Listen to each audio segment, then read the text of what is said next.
आपण देखुचंती विनायक न्यूज। पानी घेरे सेंडपुर ग्रामवासी धर्मशाला ब्लॉक अंतर्गत चेनापुर पंचायत सेंडापुर ग्राम रे वर्षा पानी जमी रही जहा फल ग्रामवासी पानी घेरे रही देखा मिलुछि।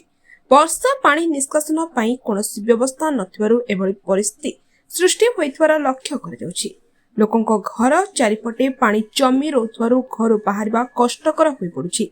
रात्र समय ग्रामवासी यातायात बेले विभिन्न सरीसृपों भय देखा सहित अनेक असुविधार सम्मुखीन होउछन्ति।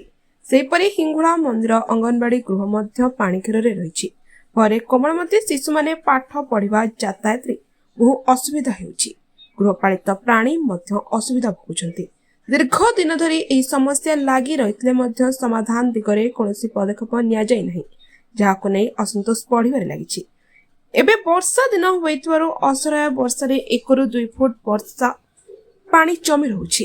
एहा कृत्रिम ह्रदर भ्रम सृष्टि करुछि। सेहिपरि दूषित जल जमी रहिबा द्वारा मशा माछीक वंश वृद्धि पाउछि। लोके विभिन्न रोगरे आक्रांत हेउछन्ति। एथिप्रति ब्लॉक प्रशासन तुरंत दृष्टि देबाकू स्थानीय ग्रामवासी दाबी करिसन्ति। जेनापुर निष्कांत खटुआंक रिपोर्ट विनायक न्यूज।